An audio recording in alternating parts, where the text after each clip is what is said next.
ज्ञान से है ऊपर, सोच से भी परे, असीमित है जिसका क्षेत्र, कहलाता है तंत्र की दुनिया, जो बहुत ही रहस्यमयी है। यदि आपका तंत्र में रुचि है तथा आप उसके गुप्त रहस्यों को जानना चाहते हैं, मंत्र तंत्र यंत्र साधना सीखना चाहते हैं, तो हमसे संपर्क करें।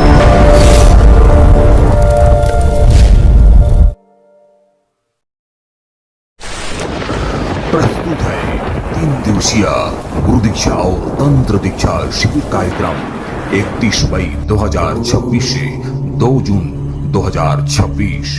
यदि आपका तंत्र में रुचि है तथा आप मंत्र तंत्र यंत्र साधना सीखना चाहते हैं, तो जो भी साधक साधिका हमारे इस गुरु दीक्षा और तंत्र दीक्षा शिविर कार्यक्रम में आना चाहते हैं, वे स्वतः आ सकते हैं और हमसे साक्षात्कार कर गुरु दीक्षा और तंत्र दीक्षा प्राप्त कर सकते हैं। हमारे पास आपको मिलता है तंत्र की वास्तविक ज्ञान और एक से बढ़कर एक पूर्ण विधि विधान सहित मंत्र साधना और प्रयोग विधि। और अधिक जानकारी के लिए आप हमसे संपर्क कर सकते हैं। प्रस्तुत है तंत्र प्रयोग क्यों और कैसे, आइए जानते हैं विस्तार से। भारत को केवल एक देश या देश की धरती के रूप में ही नहीं, बल्कि स्वर्ग भूमि के भांति रूप में भी जाना जाता है। भारत की भूमि को ही केवल यह विशेषता हुई है कि आध्यात्म का जन्म पालन तथा पोषण पूर्णतः केवल यहीं पर हुई है। और आप जानते ही हैं कि आध्यात्म का स्वर्ग का परस्पर कितना अटूट संबंध है।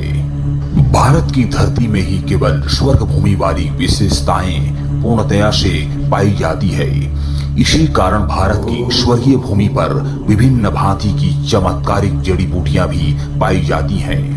आज जबकि तंत्र तथा तांत्रिकों को पढ़े लिखे लोग धोखा, पाखंड तथा अंधविश्वास बोलकर गाली देते हैं, आप जब किसी को कोई चीज दिखाना चाहते हैं या उसे समझना चाहते हैं, और यदि वह व्यक्ति उस विषय की गहराई या उस चीज की विशेषता को नहीं जानता, इसलिए वह आपको आपकी चीज का तथा आपकी बात का मजाक उड़ाता है, व्यंग्य बाण छोड़ता है तथा अंधविश्वास कहता है।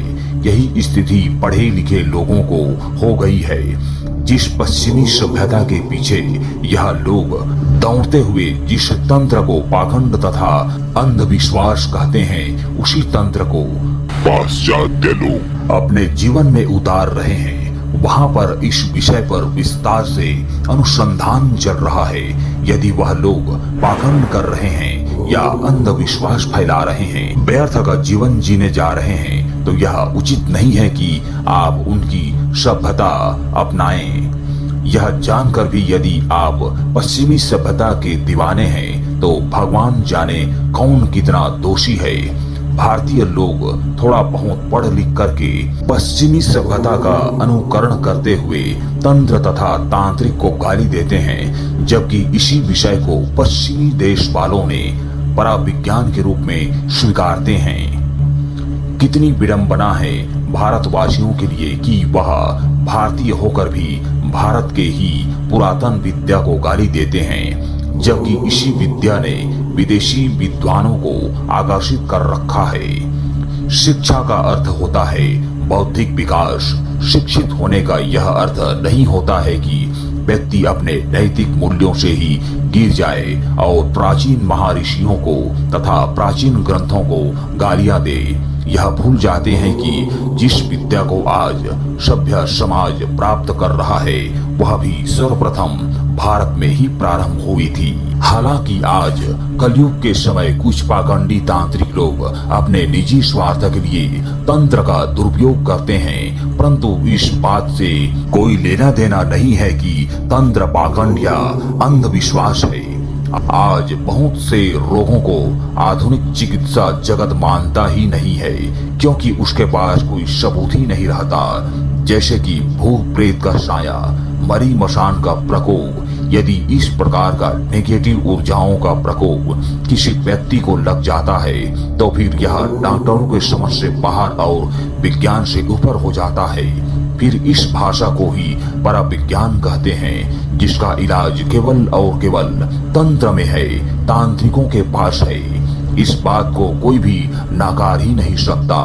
यह परम सत्य है। संसार में मंत्र तंत्र विद्या के समान कोई चीज या पदार्थ नहीं है। संसार के पदार्थों का वास्तविक ज्ञान भी विद्या से ही होता है। मंत्र तंत्र विद्या से, प्रभाव से, प्रयोग से मनुष्य जो चाहे सो प्राप्त कर सकता है। शब्दों नित्य आकाश गुणवत्वात्। मंत्र शब्द अर्थात शब्द नित्य है।